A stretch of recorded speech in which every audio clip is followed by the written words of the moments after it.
পৃথিবীর অন্যান্য দেশ যেগুলোর বয়স 50-এর বেশি হয়েছে তাদের সাথে আমাদের তুলনা করলে আমরা অনেক তলানিতে পড়ে থাকি। কি অর্থনীতিতে, কি ন্যায় বিচারে, কি নিয়ম শৃঙ্খলায়, কি অবকাঠামোতে, কি শিক্ষায়, কোনো বিভাগেই পৃথিবীর অন্যান্য দেশ যেগুলো 50 বছর পার করেছে স্বাধীনতা, সেই দেশগুলোর সাথে তুলনা করলে আমরা সেই তালিকায় কখনো উপরের দিকে নিজেদেরকে দেখি না, সবসময় তলানিতে দেখি। যারা অন্যান্য দেশের আর্থসামাজিক অবস্থা সম্পর্কে ওয়াকিফহাল আছেন, যারা দেশ বিদেশ ঘুরে দেখার সুযোগ হয়েছে, তারা খুব ভালো করে বলতে পারবেন যে চেতনার নাম দিয়ে নানা নামে বেনামে এদেশের মানুষকে ঠকানো হয়েছে এই 50 বছর ধরে।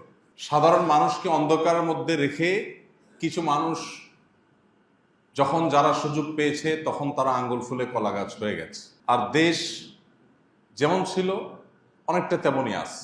যেটুকু বেশকম হয়েছে এটুকুর জন্য আসলে কোনো যোগ্য কারোর দরকার নাই। এটুকু এমনিতেও স্বয়ংক্রিয়ভাবেও কিছু কিছু উন্নতি, কিছু কিছু ভালো কাজ এমনিতেই হয়।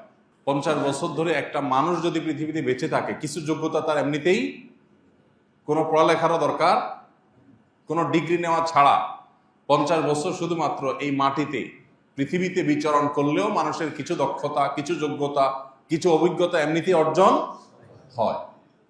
আমাদের দশা সেরকম। আমি প্রায় সময় বলি, আমাদের আশেপাশের এই অঞ্চলের, এশিয়া অঞ্চলের দেশগুলোর মধ্যে যদি আমরা তাকাই তাহলে দেখব যে মালয়েশিয়ার মতো একটা দেশ, যে বয়স আমাদের চাইতে বেশি না, কম, অথচ তাদের উন্নতির দিকে তাকাইলে আমাদের মাথার টুপি পড়ে যাওয়ার উপক্রম হয়। এরকম আরো বহু অঞ্চল পৃথিবীতে আছে। এই মাটির মানুষের দুর্ভাগ্য বলতে হয় বা আমাদের হাতের কামাই বলতে হয়, কখনো ইংরেজরা আমাদেরকে শোষণ করে গেছে, লুট করে লুণ্ঠন করে নিয়ে গেছে, এই অঞ্চলের মানুষকে দাস বানিয়ে রেখেছে, কলোনি বানিয়ে আমাদেরকে ব্রিটিশরা শাসন করেছে, শোষণ করেছে, নির্যাতন করেছে। আর কখনো আমাদেরকে স্বাধীনতার মূল্য ঝুলিয়ে আমাদেরকে পরাধীন করে রাখা হয়েছে। চেতনা চেতনা জিগির তোলা মানুষগুলো পৃথিবীর উন্নত দেশগুলোতে গাড়ি বাড়ি, শিল্প, কলকারখানা বানিয়ে সবাই লালে লাল হয়েছে, আর দেশ যেমনটা তেমনই। এখন নতুন করে যে পথ চলা শুরু হলো এ দেশের, এই নতুন পথ চলায় সর্বক্ষেত্রে সংস্কারের উদ্যোগ নিয়েছে। আপনারা জানেন, সরকার সংবিধান থেকে নিয়ে প্রত্যেকটা ক্ষেত্রে, প্রত্যেকটা সেক্টরে তারা নতুন করে পথ চলার স্বপ্ন দেখাতে চাচ্ছেন মানুষকে। কতটা তারা পারবেন জানি না, তবে তারা পেরে উঠুক সে দোয়া অবশ্যই সব মানুষের। তারা যদি না পারেন তাহলে আবারও কখন এরকম সম্ভাবনা তৈরি হবে সেটা একমাত্র আল্লাহ ছাড়া আর কেউ জানেন না। আবারও যদি সেই শোষণের সেই জাতাকলে আমরা চলে যাই, মোড়লার মাতবরদের হাতে যদি আমরা চলে যাই, যে ঘুরে ফিরে আমাদেরকে কিছু বুলি শিখিয়ে, আমাদের চোখে ধুলি দিয়ে এখান থেকে কিছু মানুষ এদেশের মানুষের, প্রবাসীদের কষ্টের ঘাম জড়ানো টাকা যেগুলো রেমিটেন্স আকারে পাঠায়, সেগুলো বিদেশে পাচার করে দেশটাকে খালি করার মহোৎসব আবার না জানি কখন শুরু হয়। এই যে পথ চলা শুরু হলো, এর মধ্যে একটা রাষ্ট্র, একটা দেশ যে সংবিধানের ভিত্তিতে পরিচালিত হয়ে থাকে, এই সংবিধান সংস্কারের কাজ চলমান আছে। আপনারা জানেন, আমরা শুধুমাত্র শাসকদের অথবা আমাদেরকে যারা বিভিন্নভাবে নিয়ন্ত্রণ করে সেই নিয়ন্ত্রণকর্তাদের সমালোচনা করি, আমরা নিজেদেরও সমালোচনা, জনগণের এক একজন সদস্য হিসাবে, রাষ্ট্রের এক একজন সদস্য হিসাবে, এদেশের মানুষ হিসাবে আমাদেরও সমালোচনার জায়গা আছে, আমাদেরও ত্রুটির জায়গা আছে। সংবিধান সংশোধন সম্পর্কে অনলাইনে প্রস্তাবনা নেওয়া হচ্ছে। যে কোনো নাগরিক তার মতামত সেখানে দিতে পারছে। কতটা সেটা মানা হবে, কতটা হবে না, সেটা তো আর আমাদের নিজেদের হাতে না। কিন্তু আমাদের মতামত দেওয়ার সুযোগ যেখানে আছে, সেই সুযোগ বেশিরভাগ মানুষ যারা দেশকে ভালোবাসেন, এই মাটিকে ভালোবাসেন, সে মানুষগুলো নিচ্ছেন না। বেশিরভাগ মানুষ এই সুযোগটা গ্রহণ করছেন না। আমরা এখানে যত মানুষ আছি, আমি যদি এখন জিজ্ঞেস করি যে অনলাইনে সংবিধান সংস্কারের ক্ষেত্রে আপনি একজন এদেশের নাগরিক হিসাবে আপনার মতামত জানানোর যে সুযোগ তৈরি হয়েছে, আর কয়েকদিনের মধ্যে সেটা বন্ধ হয়ে যাবে, এই সুযোগটা গ্রহণ করে আপনার সুচিন্তিত মতামতটা দিয়েছেন এমন কেউ আছেন এখানে? ইমাম সাহেব হাত তুলছে, আর কেউ নাই? দুইজন? অনেকে জানেই না। জি, দেখেন, তাহলে আমরা শুধুমাত্র যে শ্রেণীটা আমাদেরকে নিয়ন্ত্রণ করে, আমাদেরকে চালায়, আমরা যাদের বগি, যারা আমাদের ইঞ্জিন, শুধু তাদের সমালোচনা করি। আমাদের দোষের জায়গাটা দেখছেন? আমরা খবরও রাখি না, এবং সেখানে গিয়ে লিঙ্কে ঢুকে একটু নিজের 2 লাইন লিখে মতামতটা ব্যক্ত করা, এই কাজটাও আমরা করিনি। যারা কাজ করার তারা ঠিকই করছে। এদেশের মানুষ হাতে গোনা কয়েকজন মানুষের কাছে জিম্মি, তাদের গোলাম হয়ে আছে সেই শুরু থেকে। তারা পলিসি ঠিক করে দেয়, সে অনুযায়ী দেশ চলে। ওরা ঠিকই লিঙ্কে ঢুকে ঢুকে তাদের মন্তব্যগুলো লিখে যাচ্ছে, এবং সেগুলোর ভিত্তি করে হয়তো কিছু একটা দাঁড় করানোর চেষ্টা হবে। আবারও ঘুরে ফিরে সেই জাতাকলে আমরা যদি ঢুকি, এর চেয়ে বড় দুর্ভাগ্যের আর কি হতে পারে। মালয়েশিয়া সম্পর্কে আমাদের এক ভাই, আমাদের এক বন্ধু একটা চমৎকার মন্তব্য করেছে। বলেছেন যে ওই দেশের মানুষ যেরকম যোগ্য নেতৃত্ব পেয়েছে, লিডার পেয়েছে, আবার লিডাররাও যোগ্য নাগরিক পেয়েছে, মানুষ পেয়েছে। এটা আমরা এর আগে হজ সম্পর্কিত আলোচনা প্রসঙ্গে বলেছিলাম। শুধু ওই অঞ্চল, ওইটা না, ওই অঞ্চলে যদি দেখেন আপনি ইন্দোনেশিয়া, মালয়েশিয়া, দেখবেন তারা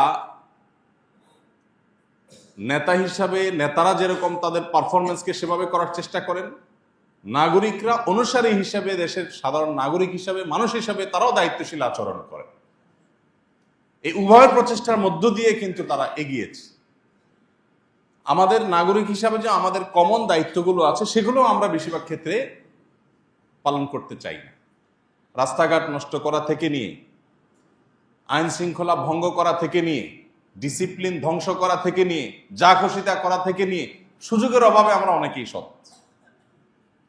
সুযোগ পাইলে আমাদের অনেকেরই আসল রূপ বের হয়ে আসবে।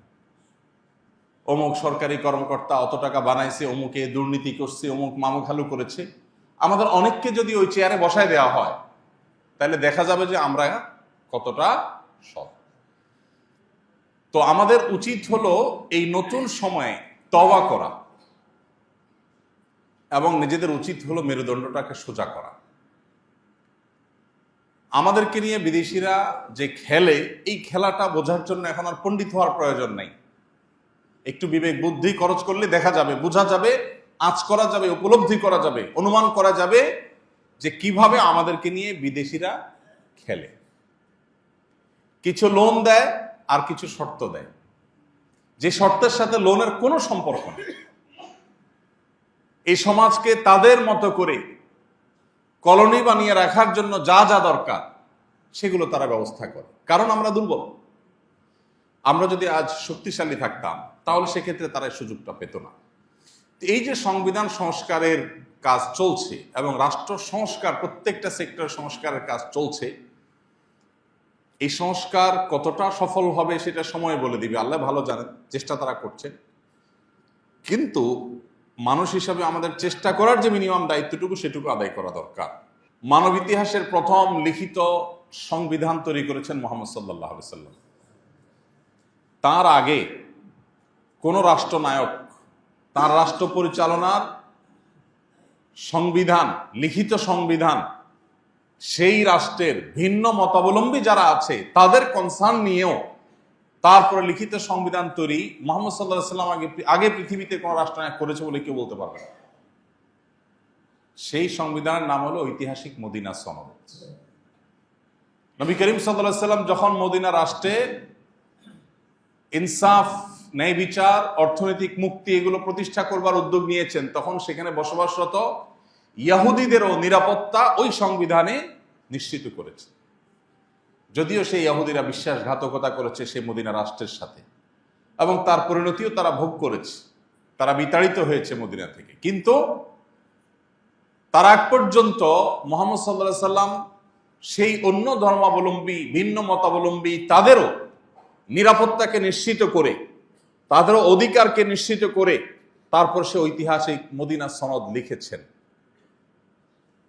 তার আগে পৃথিবীতে শাসক ছিল না তা তো না, শাসক ছিল, নেতা ছিল, কিন্তু রাষ্ট্র পরিচালনার জন্য অন্য ধর্মাবলম্বীদেরকেও আওতায় এনে তাদেরকেও বাউন্ডারির মধ্যে রেখে তাদেরও নিরাপত্তা এবং অধিকারের কথা নিশ্চিত করে চিন্তা করে তাদেরকে সাথে নিয়ে রাষ্ট্র কিভাবে পরিচালনা হবে তার নীতিমালা লেখা, এটা পৃথিবীতে এই প্রথম নবী সাল্লাল্লাহু আলাইহি ওয়াসাল্লাম মুহাম্মদ সাল্লাল্লাহু আলাইহি ওয়াসাল্লাম করেছে। আমাদের এই রাষ্ট্র যখন স্বাধীন হয় তখন যে সংবিধান আমাদেরকে দেওয়া হয়, এই সংবিধান নিয়ে দুই একটা কথা বলা দরকার। আপনারা যারা সংবিধান সম্পর্কে জানেন বা ঘাটাঘাটি আছে, ধারণা আছে, বেসিক বিষয়গুলো অন্তত জানাশোনা আছে, তারা বলতে পারবেন যে 1971 সালে দেশের মানুষ রক্ত ঝরিয়ে জীবন দিয়ে জুলুমকে না বলে তারা দখলদার এবং হানাদার থেকে এই দেশকে মুক্ত করেছে। অর্থাৎ দেশের জন্ম হয়েছে একটা যুদ্ধের মধ্য দিয়ে।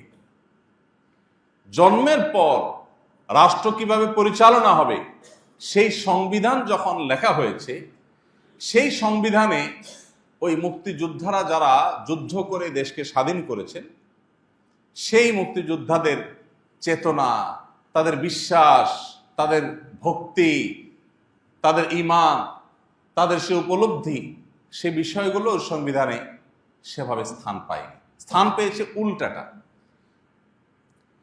আপনি যদি লক্ষ্য করেন, আপনি দেখবেন মুক্তিযুদ্ধের মূল নীতি হিসাবে যেগুলো উল্লেখ করা হয় সেগুলো তখন কোথায়, কে ঘোষণা দিয়েছে, এই নীতিগুলো কোথায়, কোথা থেকে পাওয়া গেছে, সেগুলো আপনি হাতড়ে কোথাও পাবেন না।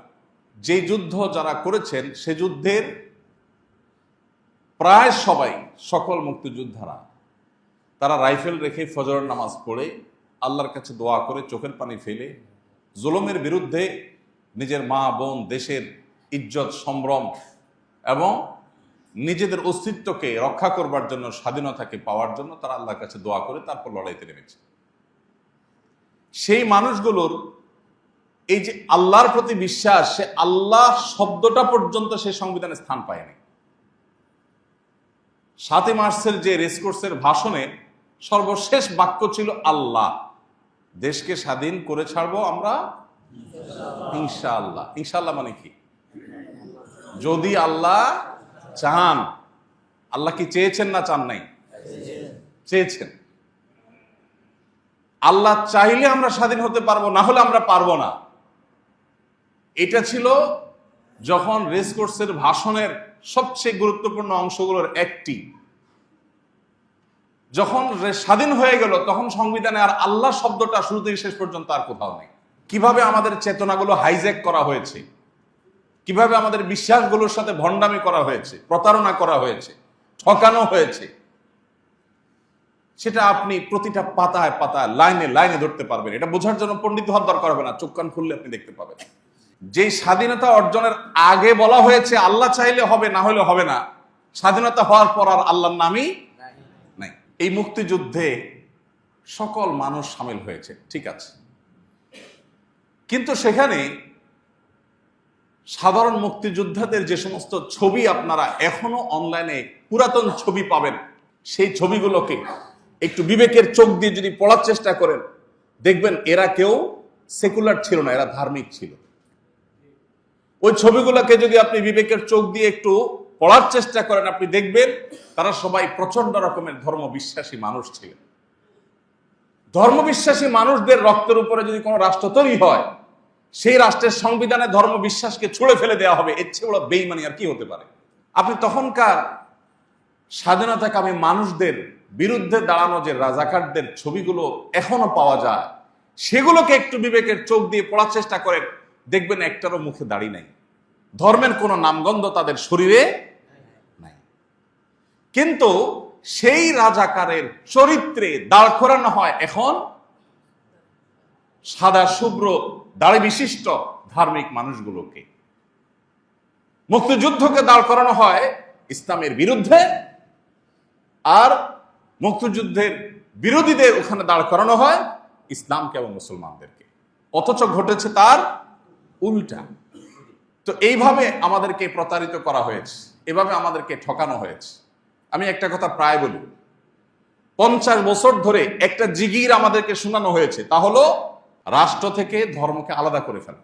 ধর্ম মসজিদের জিনিস, মন্দিরের জিনিস, এটা রাষ্ট্রে আনিও না, রাষ্ট্র সেকুলার থাকতে হবে। তো রাষ্ট্র সেকুলার থেকে তো 50 বছর আমরা দেখলাম কি হয়েছে, যেই লাও সেই কদু, যেই চুরি সে বাটপারি। আগে পাকিস্তানিরা শোষণ করতে, এখন ক্ষমতাসীনরা করে। আগে তারা সব লুণ্ঠন করে নিয়ে যেত, এখন যারা যখন ক্ষমতা থাকে তারা তখন লুণ্ঠন করে বিদেশে নিয়ে যায়। বেশ কম কি, আমাদের পরে স্বাধীন হয়ে আমাদেরকে রেখে আরো শত শত মাইল সামনে চলে গেছে, কয়েকশো বছর সামনে চলে গেছে, আর আমরা জায়গায় দাঁড়ায় আছি। তো তোমাদের এই সেকুলার সিস্টেম তো আমার রাষ্ট্রের উন্নতির, বাহ্যিক উন্নতির পথেও নিয়ে যেতে পারে নাই।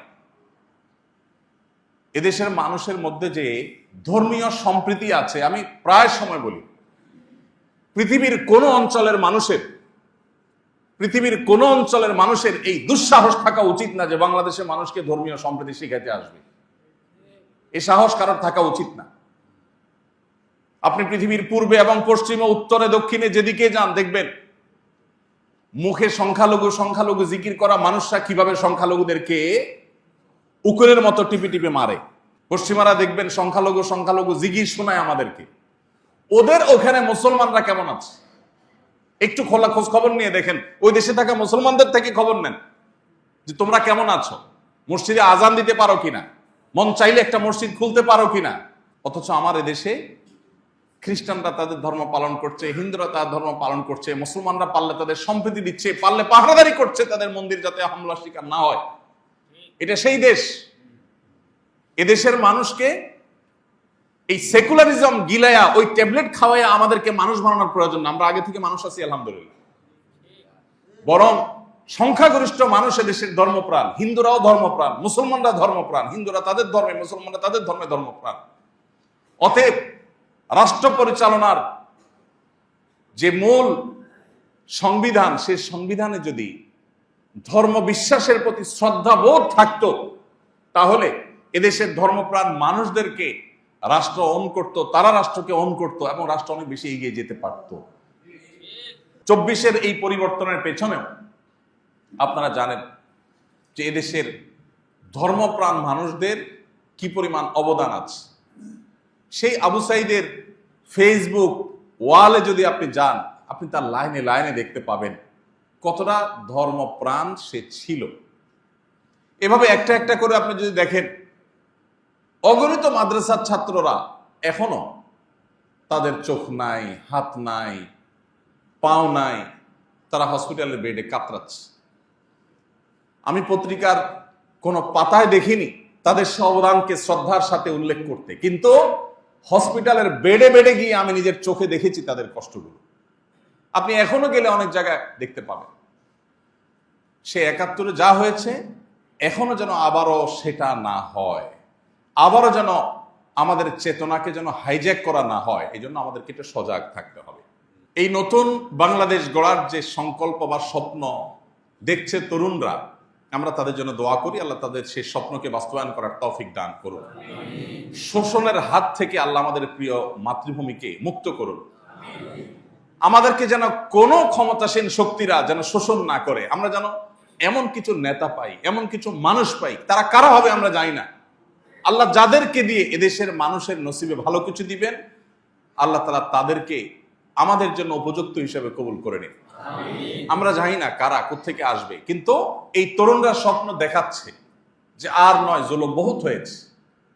যারা যখন ক্ষমতা থাকবে, থানাগুলো সব তাদের কন্ট্রোলে থাকবে, ডিসি অফিসগুলো তাদের কন্ট্রোলে থাকবে, সংবাদ মাধ্যম তাদের পক্ষে সাফাই গাইবে। এই তেল মারামারি বহুকাল চলেছে এদেশে, এদেশকে ধ্বংস করেছে এরা। আমরা প্রকৃত বাস্তবতাকে তুলে আনতে চাই। এই জন্য এই নতুন বাংলাদেশ গড়ার ক্ষেত্রে বিশেষ করে আমি যেটা বলেছিলাম, সামান্য কিছু মানুষ যারা 1%ও না, এদেশের রাষ্ট্র থেকে ধর্মকে আলাদা করে ফেলা হোক, রাষ্ট্র থেকে ধর্মকে দূরে ফেলা হোক, এই বিশ্বাসে এদেশের কত 50% মানুষ আছে? 10%? একটা অবাক করা বিষয় কি জানেন? এই জনগণের চেতনা চেতনা বলে জিগির করা পাবলিককে যদি বলেন যে একটা গণভোট দেন, এরা মরে যাবে, কোনোদিন গণভোট দিবে না। কারণ গণভোট দিলে এরা জানে যে এদেশের ধর্ম, বর্ণ, দল, মত নির্বিশেষে সকল মানুষই ধার্মিক। এদেশে হিন্দুরাও ধার্মিক, মুসলমানরাও ধার্মিক। ধর্ম বিযুক্ত বা ধর্ম মুক্ত সংবিধান এটা এদেশের মানুষ চায় না। আমরা শুধুমাত্র মুসলমানদের কথা বলছি না, আমরা বলতে চাই যে আমাদের সংবিধানে এমন কোন ধারা, উপধারা যদি থাকে যেটা এদেশের মানুষের ধর্মীয় এবং সামাজিক মূল্যবোধের পরিপন্থী, তাহলে সেটা অটোমেটিক বাতিল হতে হবে। এই যে ধর্মীয় মূল্যবোধের পরিপন্থী হলে বাতিলের কথা বলেছি, এখানে আমি ইসলামিক মূল্যবোধ শুধু বলিনি। কোন ধর্মের মানুষের ধর্মীয়, এদেশে যত ধর্মের মানুষ বসবাস করে, কোন ধর্মের মানুষের ধর্মীয় মূল্যবোধ পরিপন্থী কোনো কিছু বাস্তবায়ন থাকতে পারবে না। কোনো আইন হতে পারবে না যে আইন কোন ধর্মের ধর্মীয় মূল্যবোধের পরিপন্থী। ঠিক একইভাবে পশ্চিমা সহ পৃথিবীতে যে সমস্ত মোড়ল অঞ্চলগুলো আমাদেরকে তাদের দাস বানায় রাখতে চায়, কিছু লোন দিয়ে, কিছু ধার দেনা দিয়ে, কিছু আইডিয়া দিয়ে, কিছু টেকনোলজি দিয়ে তারা আমাদেরকে গোলাম বানাতে চায়, তাদের গোলামির ফাঁদে যেন আমরা পা না বাড়াই, এই বিষয়গুলো নিশ্চিত করতে হবে।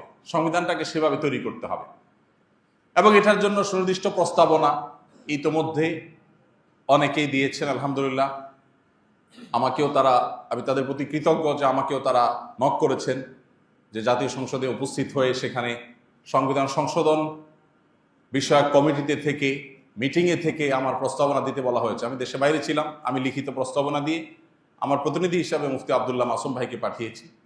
সুনির্দিষ্ট প্রস্তাবনা লিখিত আকারে সেখানে জমা দিয়েছি আমি। তো যেহেতু তারা আমাকে ব্যক্তিগতভাবে স্মরণ করেছেন, ডেকেছেন, আমি কৃতজ্ঞ, আমি জমা দিয়েছি। আমি আপনাদেরকেও বলবো যে অনলাইনে যে মতামত নেওয়া হচ্ছে সেখানে আপনারা সাধ্য অনুযায়ী আপনাদের মতো করে লেখেন। আমরা অর্থনৈতিক মুক্তি এবং ন্যায় বিচার নিশ্চিত করার মতো সংবিধান চাই। আমরা সেই সংবিধান চাই যেই সংবিধানে এদেশের মানুষের ধর্মীয় মূল্যবোধ পরিপন্থী কোনো কিছু থাকবে না। এদেশের সামাজিক, এদেশের সাংস্কৃতিক কোনো কিছুর সাথে সাংঘর্ষিক কোনো কিছু যেন না থাকে। এই বিষয়গুলো গিয়ে গিয়ে আমাদের লেখা দরকার। আমরা কি সেকুলার সংবিধান চাই নাকি আল্লাহর প্রতি আস্থা এবং বিশ্বাসের সংবিধান চাই? এই জিনিসটা এখানে বললে হবে না, একে গিয়ে লিখতে হবে। চেষ্টা করবো তো সবাই ইনশাআল্লাহ। এবং সেই সাথে ভাই আমাদের সজাগ থাকতে হবে। এই সুযোগ আবার কোনো কালে আসবে কিনা আমরা জানি না। অন্তত জিজ্ঞেস তো করা হচ্ছে, আমাদের জিজ্ঞেস করা হয়েছে, আমি আমার চেষ্টাটুকু তো করি। আল্লাহর কাছেও তো বলতে পারবো যে আল্লাহ আমি আমার চেষ্টাটুকু অন্তত করেছি, আমি লিখে আমার মতামতটা দিয়েছি, আমার মতামত তারা শুনেনি। আমরা বরাবর দেখেছি এদেশের 0.1% হবে কিনা সন্দেহ যে মানুষগুলো, সেই মানুষগুলোই ধর্মপ্রাণ মানুষদের রীতি নীতি, তাদের পলিসি, তাদের মূলনীতি সব ঠিক করে দেয়। সে ৭১ তারা করেছে, এখনো সে তারাই সরব আছে এবং তারাই করছে। আমরা আমাদের জায়গা, ভূমিকাটা সঠিকভাবে পালন করতে পারছি না। অতএব আমার মনে হয় যে আমাদের ভয়েস রেইজ করা দরকার, আমাদের কথা বলা দরকার। পশ্চিমারা তারা নানা কারণে রাষ্ট্র এবং ধর্ম দুইটাকে আলাদা করে ফেলেছে। ধর্মকে, ধর্মীয় যে উপাসনালয় আছে সেখানে তারা ঢুকিয়ে ফেলেছে। তাদের এটা করা ছাড়া উপায় ছিল না। মুসলমানদের অতীতে এমন কিছু নাই যে তাদের ধর্মচর্চা তাদেরকে এগুলো থেকে দূরে রাখে।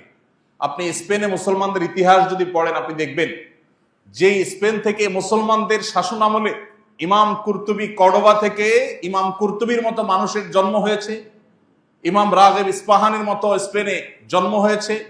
ঠিক সেই স্পেনে আবার ইবনে সিনার মতো মানুষেরও জন্ম হয়েছে।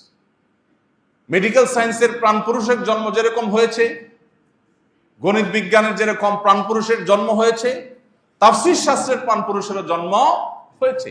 তাহলে মুসলিমরা রাষ্ট্র এবং সংবিধানে ধর্মীয় বিশ্বাস এবং মূল্যবোধ চর্চা করে তারা রাষ্ট্রকে এগিয়ে নেওয়ার ইতিহাস পৃথিবীতে অনেক পুরনো। অতএব এই যে পশ্চিমাদের শিখিয়ে দেওয়া বস্তা পচা সস্তা চিন্তাধারা যে ধর্মকে রাষ্ট্র থেকে আলাদা করে ফেলো, এটা করে 50 বছরে রাষ্ট্রকে কিছুই তারা দিতে পারে নাই। অতএব এই নতুন করে যে বাংলাদেশ শুরু হয়েছে সেখানে আমরা পুরাতন সেই খিস্তিকে আবার দেখতে চাই না। এদেশের 4 লক্ষ মসজিদের 8 লক্ষ ইমাম মুয়াজ্জিনকে যদি রাষ্ট্র ওন করত, তাদেরকে যেভাবে মসজিদের নেটওয়ার্ক সারা দেশে বিছানো আছে, এতগুলো সরকারি অফিসে তো আপনি চাইলেও তো দিতে পারবেন। প্রতিটা ইউনিয়নের প্রতিটা ওয়ার্ডে যত বড় বড় মসজিদ আছে, যত ইমাম মুয়াজ্জিন আছে, তাদেরকে ট্রেনিং দিয়ে প্রশিক্ষণ দিয়ে রাষ্ট্রের উন্নয়নে নানামুখী কাজে তাদেরকে লাগানো যেত। ইমাম সাহেবদের নামাজ পড়ানোর বাইরে কোনো কাজ নেই, মুয়াজ্জিন সাহেবের আজান দেওয়ার বাইরে তেমন কোনো কাজ নেই। রাষ্ট্র যদি চাইতো যে আমার দেশের 4 লক্ষ মসজিদের যে নেটওয়ার্ক আছে সারা দেশ, এগুলোকে যদি প্রপারলি ইমাম সাহেবদের ট্রেনিং দিয়ে, মুয়াজ্জিনদেরকে ট্রেনিং দিয়ে রাষ্ট্রের মূল কাজে যদি তাদেরকে ইনভলভ করা হতো, তাহলে রাষ্ট্র অনেকক্ষণই এগিয়ে যেতে পারত। মেম্বার থেকে বলানো যেত, ইমাম খতিবদেরকে দিয়ে বলানো যেত, যেটা মিডিয়া দিয়ে লক্ষ লক্ষ কোটি টাকা খরচ করে বলিও কাজ হয় না, তার চেয়ে বেশি কাজ হতে পারত। কিন্তু সবসময় ধর্মকে একটা সাইড করে রাখার চেষ্টা আমরা এই দেশে দেখেছি সবকিছুতে। তো আমার মনে হয় যে নতুন বাংলাদেশ গড়ার ক্ষেত্রে আমাদের ভূমিকা রাখা উচিত, এবং এই জায়গাটাতে আবারও এই ধর্মনিরপেক্ষতার ধ্বজাধারী, সেকুলারিজমের ধ্বজাধারীরা তারা আবারও পশ্চিমায় সমস্ত কালচারকে আমাদের উপরে চাপিয়ে দেওয়ার অপচেষ্টা করছে, তারা আষ্টে পৃষ্ঠে লেগে আছে। এ বিষয়ে আমাদের সতর্ক থাকতে হবে, সজাগ থাকতে হবে। কোনোভাবেই আমাদের এই অর্জনকে তারা যেন ছিনতাই করতে না পারে, এ ব্যাপারে আমাদের প্রত্যেকটা মানুষের সজাগ দৃষ্টি রাখতে হবে। আমরা পশ্চিমাদের নেওয়ার মতো অনেক কিছু আছে, সেগুলো আমরা অবশ্যই নেব, কিন্তু তাদের কালচার অন্তত আমাদের ধার করার কোনো প্রয়োজন নাই। তারা তাদের কালচারকে সংরক্ষিত রাখবার জন্য হাজারো চেষ্টা করে, আর আমাদের দেশীয় কিছু দালাল আছে, তাদের কাছ থেকে টাকা পয়সা খেয়ে প্রজেক্ট বাগিয়ে নিয়ে তাদের কালচার এখানে পুশ করার জন্য তারা মিডিয়াবাজি করে, নানামুখী প্রোগ্রাম আয়োজন করে, নানামুখী প্রচেষ্টা তারা চালায়। আমাদের দেশে সে সমস্ত কালচারকে তারা আমদানি করতে চায়। তাদের জ্ঞান বিজ্ঞান আমদানি করেন, তাদের টেকনোলজি আমদানি করেন, তাদের ভালো জিনিসগুলো আমদানি করেন, সেগুলো না করে তাদের কালচারটাকে আমদানি করার চেষ্টা করা হয়। আপনারা দেখেছেন বিগত কয়েক বছর ধরে আমাদের দেশে বাচ্চাদেরকে স্কুলে শিক্ষার নামে কি শয়তানি শেখানো হয়েছে, যেগুলোর সাথে শিক্ষার কোনো সম্পর্ক নেই। লজ্জাশীলতা যেটা আমাদের ভূষণ, যেটা আমাদের এই অঞ্চলে মানুষের সৌন্দর্য, আমি শুধু মুসলমানদের কথা বলছি, এই অঞ্চলের হিন্দুদেরও দেখবেন তারাও পশ্চিমাদের মতো বেহায়া না, তাদের মধ্যে স্বাধীনতা বোধ আছে। দুর্ভাগ্য, সেটাকে দূর করার অপচেষ্টা করা হয়েছে।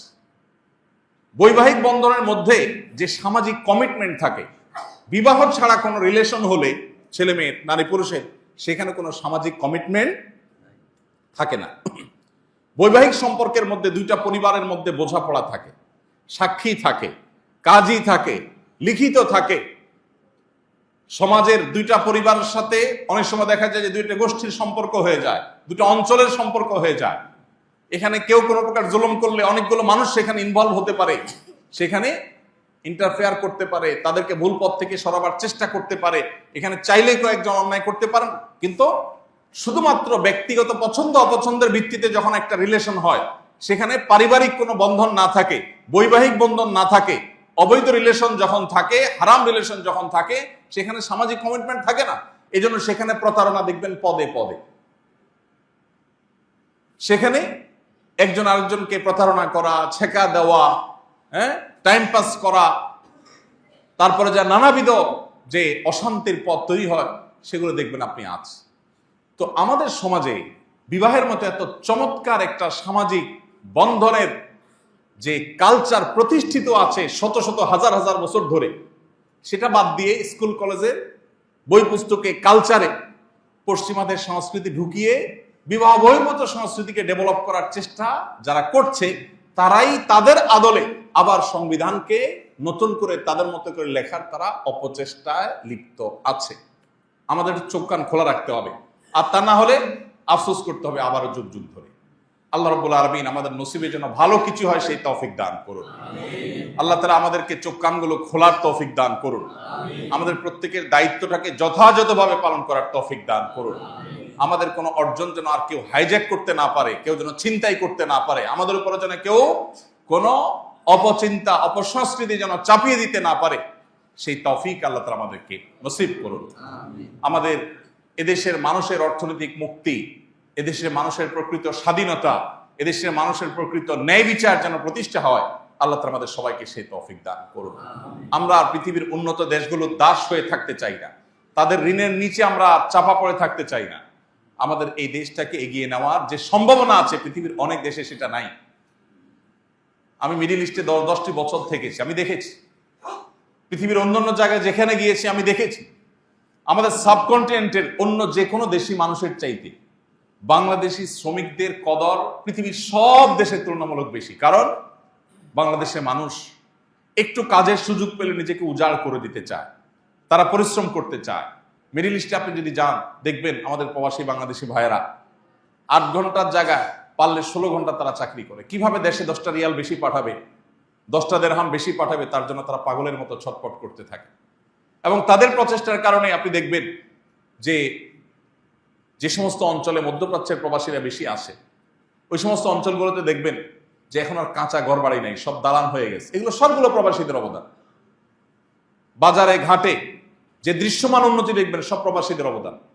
এদেশে মানুষ পরিশ্রম করতে চায়, ভালো কিছু করতে চায়, কিন্তু দুর্ভাগ্য এদেশে মানুষকে সবসময় বিদেশিদের পলিসিদের কাছে জিম্মি করে রেখেছে কিছু এনজিও, কিছু বুদ্ধিজীবী, কিছু তথাকথিত সুশীল, তথা কিছু মিডিয়া।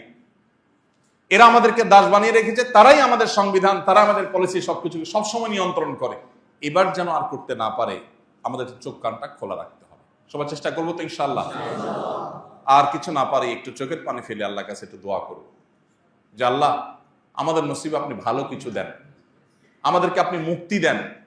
আমরা এই জাতাকল থেকে, আমরা এই গড্ডালিকা থেকে যেন বের হয়ে আসতে পারি, আমরা যেন ভালো একটা জায়গায় যেতে পারি। আল্লাহ তাআলা আমাদের সবাইকে সেই তৌফিক দান করুন।